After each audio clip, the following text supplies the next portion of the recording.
सही।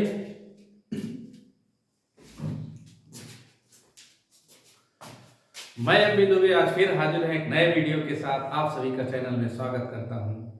आज हम बात करेंगे कक्षा 11 और सीपीएमटी, पीएमटी, आईआईटी,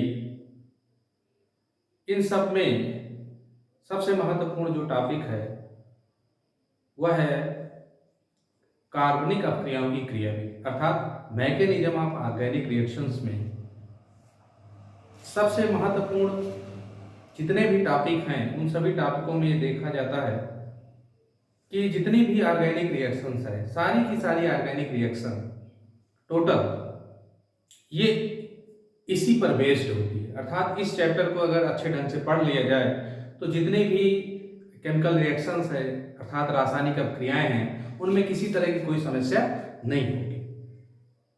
तो इसमें से हम देखते हैं, चैप्टर का नाम है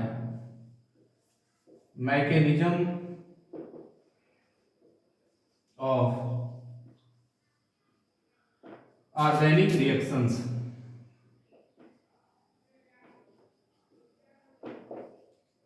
हिंदी बोलते हैं इसे कार्बनिक अपक्रियाओं की क्रियाविधि। इसमें से पहला टॉपिक है विदलन या विखंडन।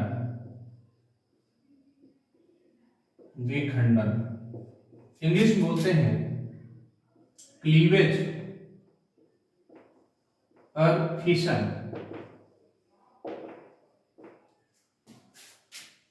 कोई भी सहसंयोजक बंध है, किसी भी सहसंयोजक बंध का टूटना विदलन या विखंडन कहलाता है। आप जानते हो कि सहसंयोजक बंध है, सहसंयोजक बंध यदि टूट जाता है तो उसे विदलन या विखंडन कहा जाता है और यह दो प्रकार का होता है। पहला है समांश विदलन, दूसरा है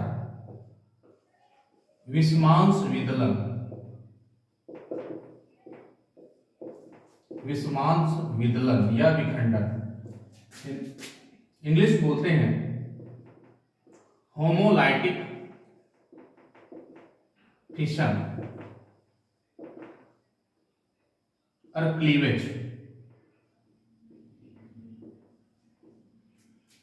दूसरा है हेटेरोलाइटिक फिशन और क्लीवेज।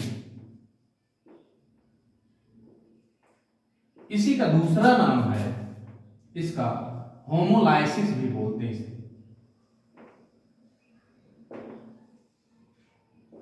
और इसे हेटेरोलाइसिस के नाम से जाना जाता है। अब हम बात करते हैं समांश विदलन की। तो समांश विदलन वह विदलन होता है जिसमें सहसंयोजक बंध के साझेक इलेक्ट्रॉन दोनों परमाणुओं द्वारा समान रूप से ग्रहण किए जाते हैं। जैसे एग्जांपल के तौर पे देखें, ये क्लोरीन मॉलिक्यूल है, अणु है।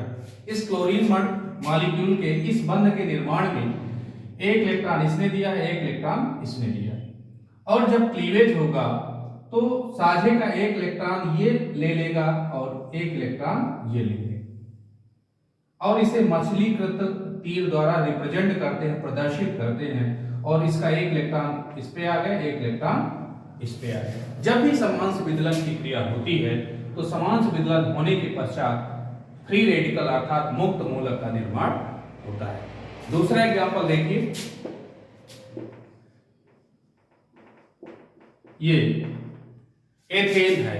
यदि हम समांश विदलन की इसमें बात करें तो ये सहसंयोजक बंध दो कार्बन परमाणुओं के बीच में बना हुआ है और एक इलेक्ट्रॉन इसने ग्रहण किया, एक इलेक्ट्रॉन इसने ग्रहण किया। तो अपना इलेक्ट्रॉन ये ले लिया और अपना इलेक्ट्रॉन ये ले लिया और ये बन गए फ्री रेडिकल अर्थात मुक्त मूलक का निर्माण हुआ। तो आप इसमें देख रहे हैं कि साझेक इलेक्ट्रॉन, सहसंयोजक बंध के साझेक इलेक्ट्रॉन दोनों परमाणुओं द्वारा समान रूप से ग्रहण किए गए हैं और ये फ्री रेडिकल अर्थात मुक्त मूलक का निर्माण करते हैं। तो ऐसे विदलन को हम समांश विदलन या समांश विखंडन या होमोलाइटिक फिशन के नाम से जानते होंगे। विद्यार्थियों समझ में आ गया होगा। अब आगे देखते हैं, दूसरा है विषमांश विदलन।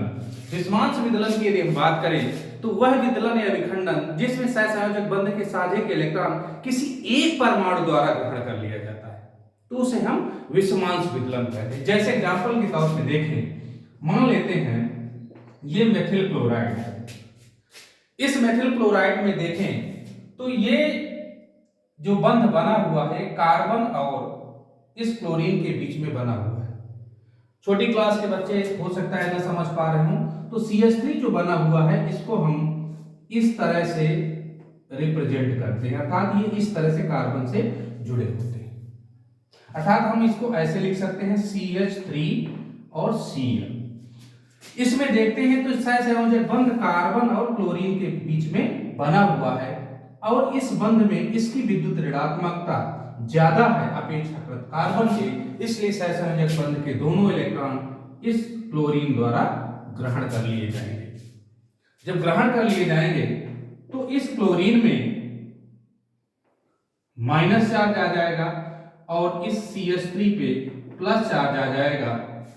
इस तरह से ये टूट जाएगा। तो इसमें देखा गया कि सहसंयोजक बंध के साझे के इलेक्ट्रॉन एक परमाणु द्वारा ग्रहण कर लिए गए, तो इसे हम कहेंगे विषमांश विदलन, अर्थात वह विदलन जिसमें सहसंयोजक बंध के साझे के इलेक्ट्रॉन किसी एक परमाणु द्वारा ग्रहण कर लिए जाते हैं। ऐसे विदलन या विखंडन को हम विषमांश विदलन के नाम से जानते हैं। इसमें इस एग्जाम्पल में मेथिल क्लोराइड में क्लोरीन परमाणु द्वारा इस साझे के इलेक्ट्रॉन को ग्रहण किया गया, इसलिए इस पर माइनस चार्ज आ गया और इसका इलेक्ट्रॉन चला गया, इसलिए इस पर पॉजिटिव चार्ज आ गया, अर्थात धन आवेश आ गया। इस तरह से यह देखा जाता है कि विषमांश विदलन होने के पश्चात आयन का निर्माण होता है। और यदि आयनों में से उस आयन में कार्बन अगर उपस्थित होता है तो अगर प्लस चार्ज है तो कार्बोकैटायन का निर्माण होता है, और यदि ऋण आवेश उस कार्बन परमाणु पर उपस्थित होता है तो कार्ब आयन का निर्माण होता है। दोस्तों ये समझ में आ गया होगा वीडियो, तो धन्यवाद।